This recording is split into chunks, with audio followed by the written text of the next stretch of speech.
Are parasites actually demons in biological form? Parasites that have the ability to hijack a person's mind. In ancient China, the Taoists had a very interesting belief concerning parasites. The Taoists believe in a concept known as the three worms. The Sanxi, three corpses, or Sangchong, three worms, are a Taoist physiological belief that demonic creatures live inside the human body and they seek to hasten the death of their host. These three supernatural parasites allegedly enter the person at birth and reside in the three dantian, energy centers, respectively located within the head, chest, and abdomen. After their human host dies, they are freed from the body and become malevolent spirits. The three corpses work to harm their host's health and fate by initiating sickness, inviting other disease-causing agents into the body, and reporting their host's transgressions to the gods. The usual English translation of Sanxi is three corpses. However, this Taoist term does not literally refer to corpses as in dead bodies within the human body, but is linguistically causative, meaning the eventual death, mortality, produced by these demonic agents.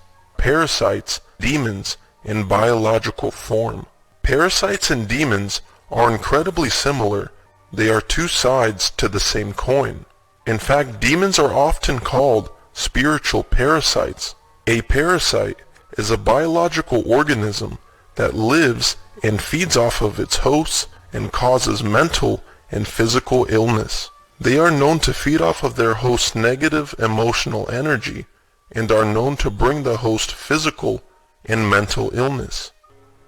Studies have shown that parasites are able to cause severe mental illnesses such as schizophrenia. Scientists have discovered how the toxoplasmosis parasite may trigger the development of schizophrenia and other bipolar disorders.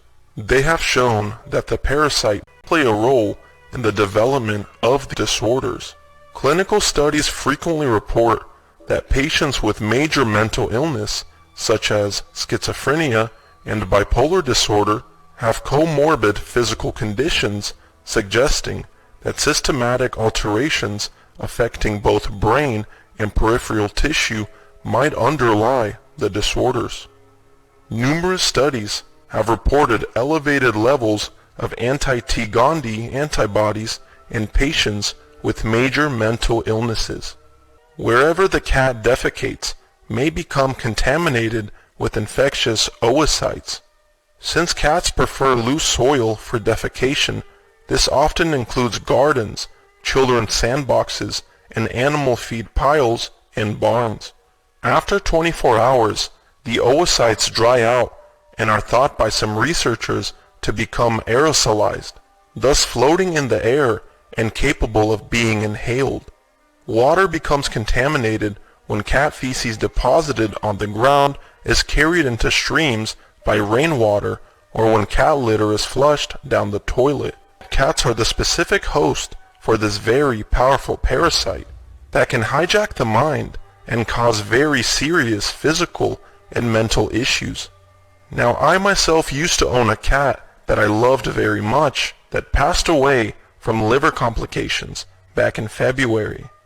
And I do not believe that cats are intrinsically evil. However, the topic of cats being hosts for parasites that can alter the mind and body in negative ways reminds me of a question I used to have. Why were cats worshipped by the ancient Egyptians, and why do witches love cats as well? Apparently in ancient Egypt, cats were not worshipped as gods per se, but as vessels for them. The ancient Egyptians believed that cats were chosen to be inhabited by the gods, and that some of the divinities even adopted their likeness. For example, Bastet, also called Bast, was the daughter of Ra, the sun god. And when it comes to the occult, cats, specifically black cats, have played a huge role in mythology for centuries. In the Middle Ages, They were believed to be a spirit or demon to serve a witch as a companion. I find it incredibly fascinating that the ancient Egyptians and ancient witches believed that cats can be vessels for spirits. And as it turns out, cats can be vessels for very powerful parasites that does to the body what demons have been known to do to the body in the scriptures, such as cause you to hear voices, experience negative emotions such as anxiety, depression, OCD, bipolar disorder, and many other mental illnesses. Demons can hijack your mind and influence you to do destructive things, such as engaging in abnormal sexual practices like promiscuity and BDSM. Aside from cats being specific vessels for these very powerful parasites, unclean spirits known as Legion. So parasites are actually demons in biological form, a biological antenna for the spiritual wickedness in high places. Is this how they are able to cause so much pain, sicknesses, diseases, and other physical and mental torment? The spiritual parasites. Did you guys know that the phrase out-of-body experience was coined by a man named Robert Monroe? Robert Allen Monroe was a radio broadcasting executive who became known for his research into altered states of consciousness and for founding the Monroe Institute. In his 1971 book, Journeys Out of the Body, he is credited with coining the term out-of-body experience. He is one of the first well-known researchers into exploring altered states of consciousness in other dimensions. Some of the methods he used when it comes to exploring other dimensions is astral projection, sensory deprivation, and something called sleep learning. Sleep learning is an attempt to convey information to a sleeping person, typically by a sound recording to them while they sleep.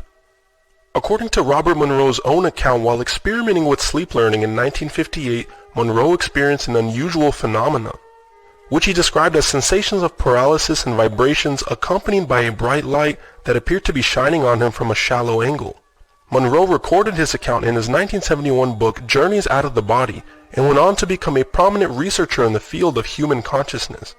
Monroe later authored 2 more books on his experiments with OBE, Far Journeys in 1985 and Ultimate Journey in 1994. While experimenting with out-of-body experiences, Robert Monroe encountered interdimensional entities. Reportedly, the light beings told Monroe that we are energy sources for other dimensional parasites. All the turmoil in this world aims to exploit the loosh we emanate. Loosh is a term applied to energy produced by human beings and animals that other entities use to feed from. It is also used to refer to the energy that is produced by suffering that entities feed. Loosh is a word coined by Robert Monroe in his books. These findings from having an out-of-body experience by Monroe sent Monroe into a 2-week deep depression. With the current acceleration of the electronic era, which promotes transhumanism, an array of artificial intelligence technology, both overtly and covertly, the exploitation to extract negative emotional energy from humanity is at an all-time high. Our world is being deluged with negative mind control programming and AI broadcasts that target the negative ego filters that have infiltrated every fiber of society. And what these ego filters are some of the 7 deadliest sins, such as sloth, which is laziness, gluttony, pride, lust, greed, envy, and wrath. In fact, this is one of the reasons why social media has so many users in the world, because of these 7 ego filters. This in part opened up a whole new world to negative emotional energy. Lust, gluttony, greed, sloth, wrath, envy, and pride destroys the human spirit. This is in order to elicit extremely negative emotions and painful trauma from the constant bombardment of harmful images, behaviors, and actions. These programs encourage cruelty, brutality, and violence, which are being massively superimposed upon humanity and earthly kingdoms at this time. Extremely charged negative emotional energy such as that achieved during satanic ritual abuse contains hormonal adrenaline cascades that run through the cellular energy within the human body, blood, and brain. Under such intense extremes of painful suffering, the blood and flesh becomes charged with heightened molecular content, which is highly prized by these dark wicked spirits and satanic forces. This is the reason they delight in torture, suicide, and killings of human beings, especially the innocent souls unable to protect themselves like children, which is one of the reasons negativity is promoted throughout the world. These entities told Monroe the greater the suffering, the more life force is spewed out of our bodies, the tastier the energy meal for our creators, these light beings. These experiences corresponds to reports of some of the world's oldest scriptures, such as the Vedas. There we read that the universe is upheld by sacrifice, and that all who are living in this world are the sacrificers. There is none living who does not perform yaga, which they call sacrifice. The body is created for sacrifice and arises out of sacrifice and changes according to sacrifice. I believe these light beings told Monroe half truth and half lies. It is true that these entities feed off negative emotional energy and want to cause as much suffering as possible. In fact, Monroe's findings corresponds with what I've learned from Dr. Jerry Marzinski, the psychotherapist that I've interviewed on my channel. And according to his own experience, he learned that interdimensional parasitic entities were harassing his schizophrenic patients, trying to get these schizophrenics to produce as much negative emotional energy as possible. Hence why the voices of schizophrenics are always negative, telling them to do bad things, hurt themselves, and hurt others. So I believe the light beings told the truth about one thing, that they do feed off negative emotional energy, and they cause much of the suffering in this world. In fact, even the Bible states in Ephesians that our battle is not flesh and blood, but with spiritual wickedness in high places. But what they did lie about is that the world was only created for sacrifice. They also lied about being the creators. They are not the creators. Throughout history, these wicked spirits that live in the high places have convinced humanity to worship them and offer them sacrifices. Much of the commandments in Scripture are there to protect us from these evil entities and their influence. Things like divination, astral projection, and out-of-body experiences are not something we all should attempt on doing. Trying to explore other dimensions and getting in contact with these evil entities is going to be a snare to our soul. The Most High, like the loving Father He is, put commandments in the Scriptures on how to avoid these evil entities, such as not messing with the devil's devices, mind-altering substances, divinations, witchcraft, sorcery. Welcome to the place inside. I'm your host, Lawrence Gallian. I want you to discover the innate powers of your body-mind makeup. We were endowed by the divine by a whole range of paranormal powers. The most powerful technology that exists is within you, because you have a direct connection to, we can call it the center of the galaxy, if you will, or the ultimate reality, but you have a direct connection to it. And that connection is within inside you. You have innate abilities to manage natural, paranormal, and supernatural powers. We must be both cognitive and supernatural at the same time. Now, today we just want to talk about delusional mind parasites. This is a problem for many people, and I know many people struggle with it. And many people have it and they don't know that they have the parasites. Delusional mind parasites incarnate themselves.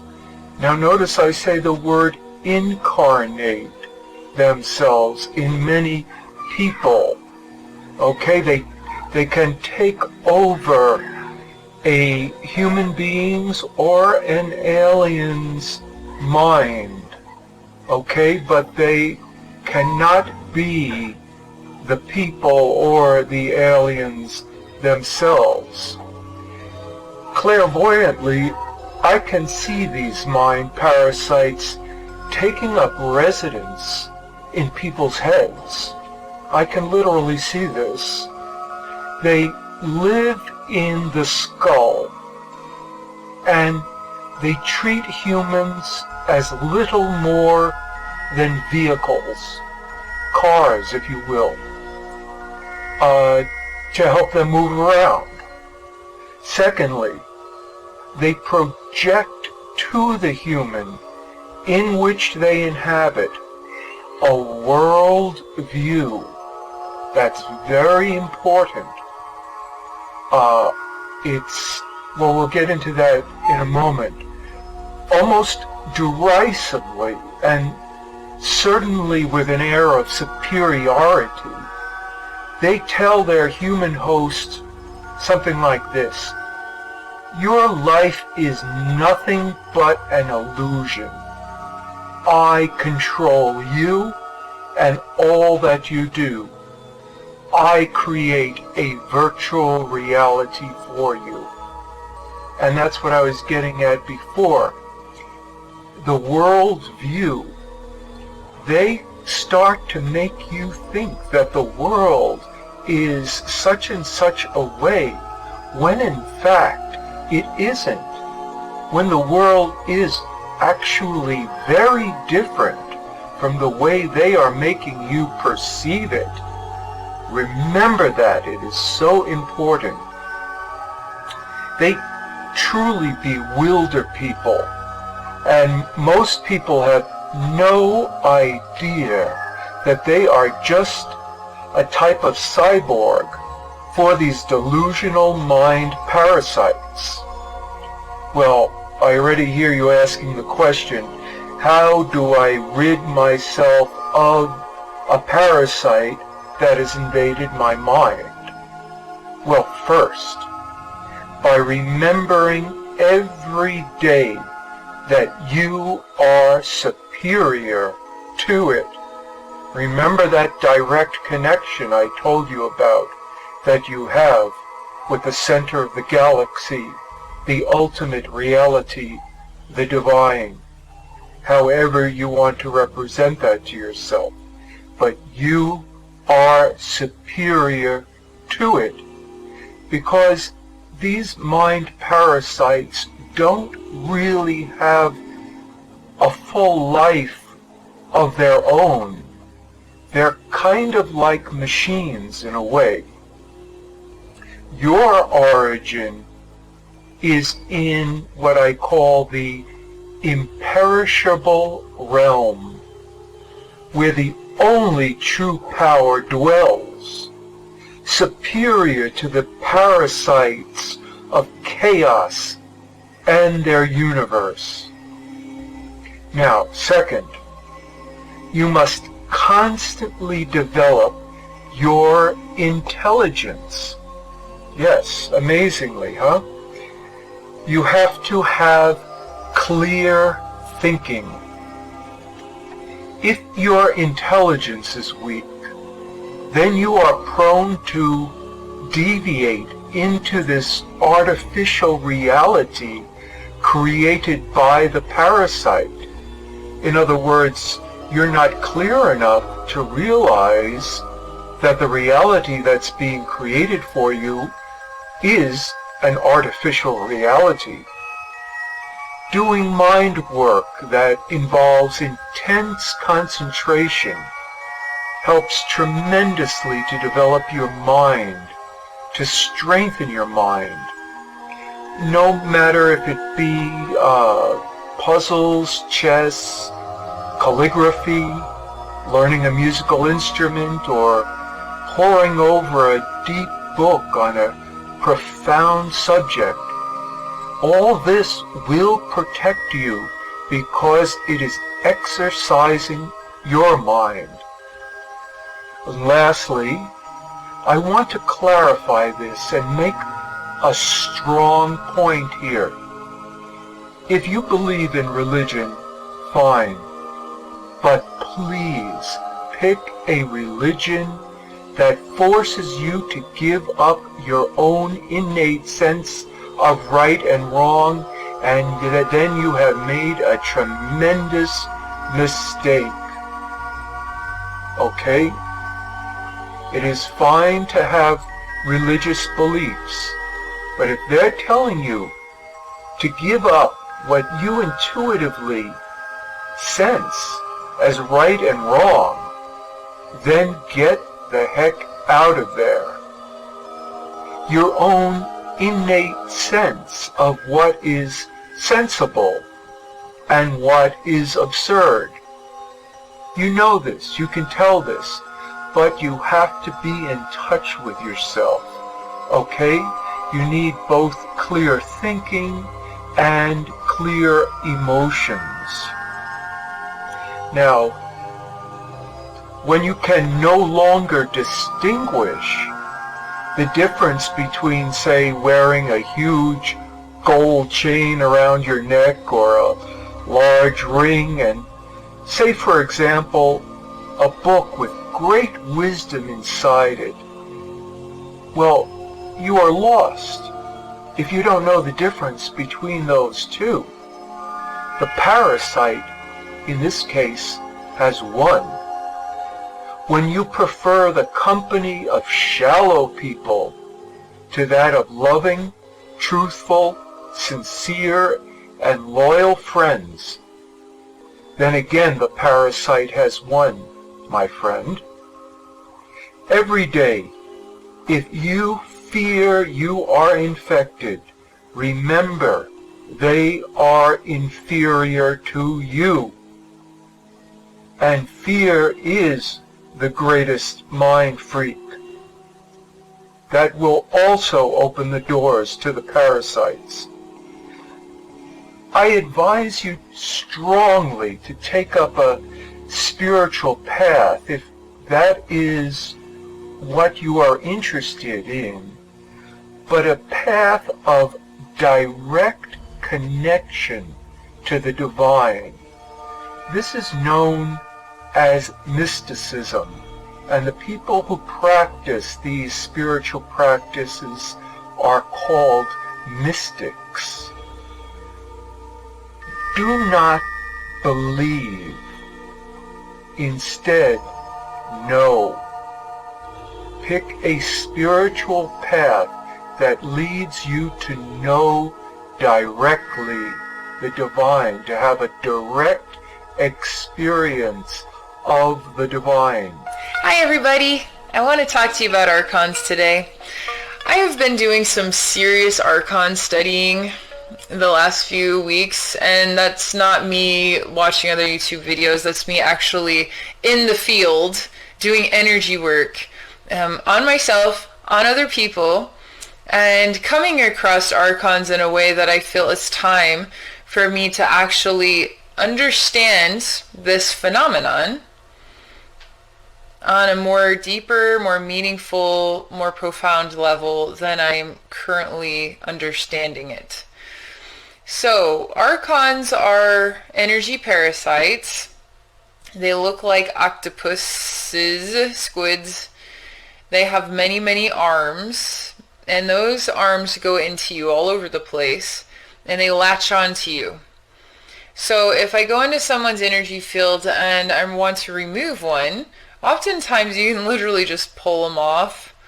But sometimes if they're helping you overcome a vulnerability, then for me to remove it, I have to go deeper than the Archon attachment itself in order to find out what it is that you need to work on. So Archons attach to what makes us vulnerable, and then they make it harder for us to overcome the vulnerability. So when we overcome the vulnerability, we'll never become vulnerable again, right? Because it was so ridiculously hard that we got to the end of this and we said no more. So you see how they're helping us? Okay, so how do they manipulate us? This has been something I've been trying to figure out, is what is the Archon frequency? What is the frequency they're working under, and how do we detect when we have Archon attachments? Archons, there's like bajillion Archons. They're some sort of alien race. Some of them are totally mindless. Some of them have more of a conscious awareness. They work with our pleasure senses. And pleasure senses as in sexuality. So this is important. I'm going to talk a little bit about energy downloads. So people talk about light codes, when the stars are shifting and we're moving in alignment and all that. We're receiving new energy downloads and light codes every single day, all day long. We're receiving downloads from the universe constantly. We have no clue it is taking place, but it's just being downloaded into our very blood, and we're receiving it within ourselves, and it's inspiring us in new ways. New approaches to life, new approaches to thinking, new approaches to people. It inspires human ascension one day at a time, right? So Archons work right under our noses as well. They work with energy downloads, what you would define as energy downloads, because they're in your energy field. All right, they're not physically here. We don't physically see them, but we do get physically. What is the way? How do I describe it? They do inspire shifts in our choices and our behaviors that can be physically disruptive, right? So when those many arms enter in, much like tree roots, what do they do when they get into the soil? They absorb nutrients. They're absorbing our energies, all right? And as they absorb our energies, they're emitting secretions of pleasure, energy pleasure, influencing us to keep doing the exact same thing. So as they're being fed by us, they're receiving joy juice. And it's going straight into our sacral chakra, just so you know, our sexual bodies. And it's energy information. It's energy information. And that's why we become attached to negativity, negative thoughts, negative feelings, negative choices. It sounds like they're a really terrible thing, but the only way to get rid of an Archon is to overcome yourself. They just keep coming. They'll just keep coming until you start learning how to love yourself. So I had some interesting experiences. Joe and I have been really going deep into this Archon thing, and we both now have a Archon removal option, because removing Archons gives you the ability to have clarity in a way that you weren't able to access it, because they kind of cover up what the true you is actually all about. Because they're blocking that energy flow, because they're feeding off of you and inspiring negativity, but they're giving you joy juice to keep you doing the same thing. That's why we need to be more self-observant. That's why we need to really take the bull by the horns here and start working with love. They can't attach to love. They can't attach to light. They're not even hungry for love or light. They're hungry for what is vulnerability. Okay. This information is presented without any mystification from an atheistic point of view. Our pre-biblical ancestors were well educated in this matter. We also have to comprehend everything recently discovered, collecting bits and pieces, and reflecting all this on personal experience. As I seek to give you the most accurate information, everything will be updated and may be revised when new data is received. Larva can be represented as a modulated piece of information of vital force. This means larva can act as the program of the information carrier within oneself, focusing on thoughts, feelings, and images. In the same way that we are in the initial evolutionary stage of our human species, it is possible to create amulets, growth activators, recovery agents, etc. Larva is created when a person pumps it with life force unconsciously, to the point where it becomes a self-aware unit. Beginning to experience emotions, it builds an instinct for self-preservation and intelligence. That is, a person has the ability to generate a new life, their child, and begin to treat them with reverence. They treat their child like a Tamagotchi, feeding him with her life, and jealousy protects him from attacks from the outside. At the first stage, these acts are enough to maintain a fixated thought for their feeding on some problem, conflict, lust. After the larva was born and begins to cling to life, to stimulate the maternal flow of vitality, it feeds the parent body with a natural drug, triggering the necessary physiological processes in the body, and mentally, it sharpens the feeling of self-pity. A person can identify it as pity through his personality with the help of mental manipulations of the larva. It does this by erasing its existence from the recipient's consciousness. However, I have repeatedly been convinced that a person in the depths of their soul perfectly understands the state of things if he is pressed with leading questions. For larvae, the management of the human body is not difficult. It can be controlled by anyone who is not lazy, such as the avoidance of scabies and worms. Parasites control human behavior, choosing the best conditions for their reproduction, food of the required acidity and quality. and force a person to protect these conditions from attacks from the outside. There will always be people trying to help a fading person, such as a drug addict fatally hooked on perverted pleasures. A person cannot just do the same thing as a parasite. He is by nature actually the master of his body. It is the infernal forces of society that lead us to be convinced of our insignificance in this world. Through further development and building up its body, the larva becomes, as it were, a hernia and is fixed on the corresponding organ.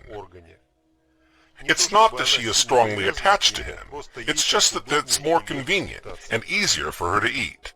For example, if thoughts are fixated on unhappy love, then it will sit on the heart. If thoughts are fixated on gluttony, then it will sit in the stomach area. On the fixation of responsibility, it will sit in the neck and shoulders area, and an unbearable burden in life will lead to sitting on the lower back. This continues for each organ, including internal ones. Larva diligently maintains internal conflict, anxiety, and fear at an optimally high level in order to beat out a new portion of nutrition from the donor every day in the form of creation energy. It is a person's birthright to receive it daily, and unfortunately, it can be lost without a trace by investing senseless efforts and failing to use it. The larva does not digest this energy and does not release it, as one might think. This is simply not possible, because this energy is eternal and cannot be destroyed. The larva embeds it into its body, but only a small percentage of what is extracted. The main part is broadcast to his God, whom he knows and sees with his own eyes. She knows for sure that the conditions for her birth were created by her God, who arranged everything in our world so that people do not have control of this process. If we were not tricked and misinformed, there would be few fools who would create vampires of themselves, sucking out life and consciousness. In case of a sudden resolution of an internal conflict or the elimination of an external problem, most often during the day, larvae may organize a new conflict of anxiety or fear. This can be experienced by everyone at any time. It is necessary to get rid of this tormenting problem, as right away we may find ourselves another that can often feel stupid and illogical. By attempting to free the larva, the withdrawal of energy is transferred to another organ, which in turn will cause deterioration and eventually failure. Theoretically, there may be several larvae, but I do not see such signs. In fact, larvae are a device that opens access to the connection of any other entities of the infernal world. If there is no singular larva on a person, then it is very difficult to use it, since there is no means of switching it.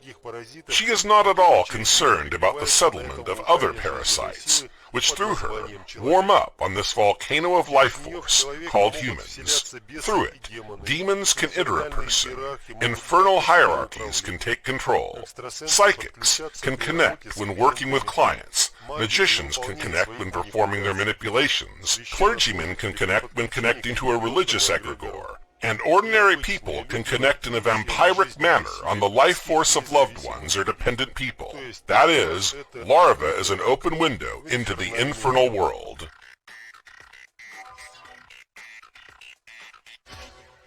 In order for the infernal world to be able to connect a person to its internal network by collecting energy, it needs a connector, which is what a larva is, a self-adjusting, initiative device with its own consciousness and sufficient knowledge of human functioning.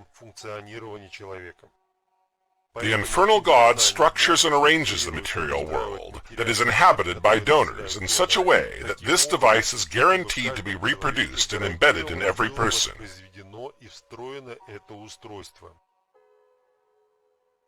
For this to take place on Earth through material civilizations of the demonic path of development, terrestrial systems of protection against infernal invasion were destroyed, infrastructures were demolished, the world order was reduced and fragmented, history was replaced, science was limited, medicine was reduced to the removal of symptoms of the disease, and a mass media system was introduced for the final disorientation and management of reflection. The true knowledge of the multidimensional world order has been removed from general use and replaced by that of religions. All the labor and accumulated values of a person are withdrawn, just like loan interest. In these ideal conditions, an atmosphere of uncertainty, fear, debauchery, and degradation is formed. Larva pumps the energy of creation into the infernal world. The infernal world creates conditions for larva's vital activity. And finally, the circle is closed.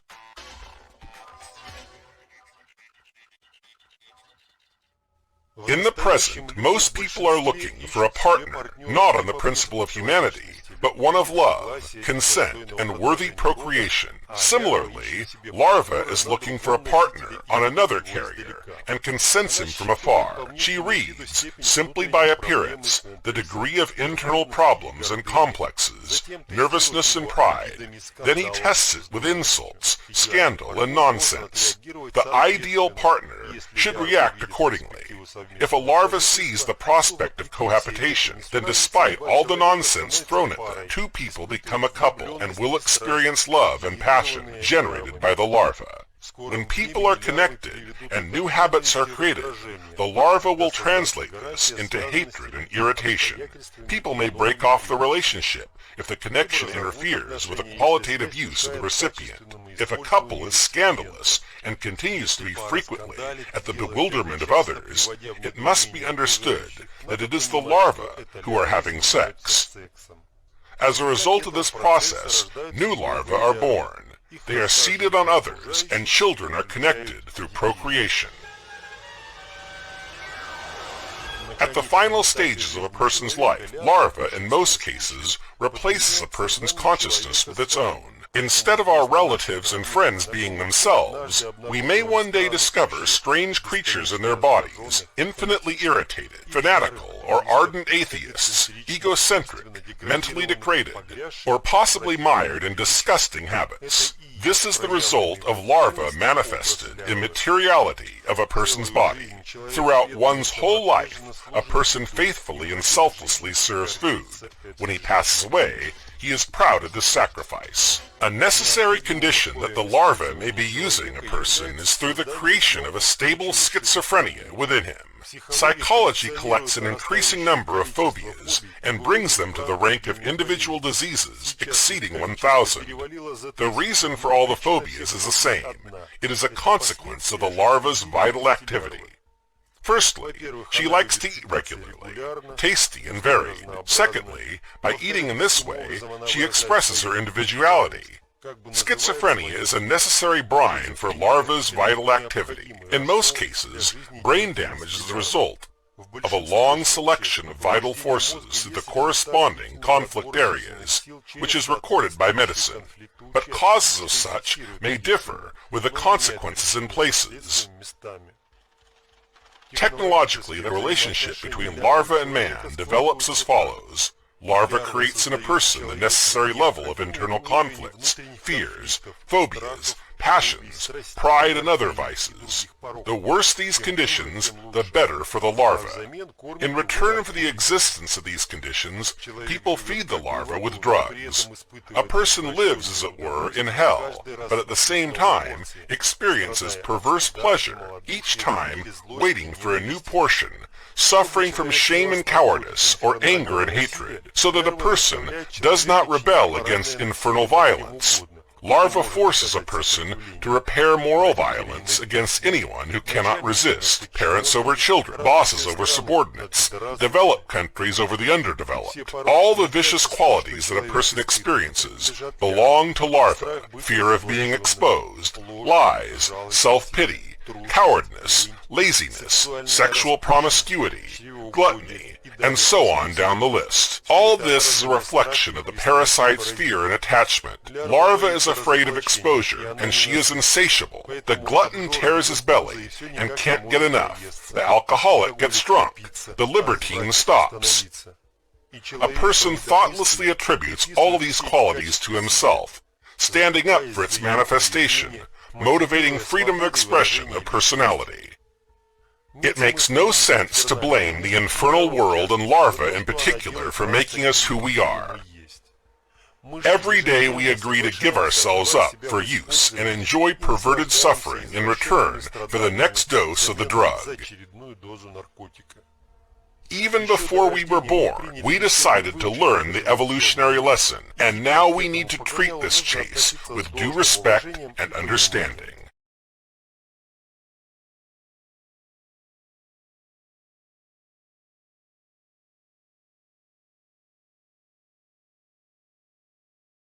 Sounds like something out of a science fiction movie, such as the movie The Faculty. The Faculty is a science fiction movie about high school teachers being controlled and taken over by otherworldly parasites. As the old saying goes, art imitates life, and truth is far stranger than fiction.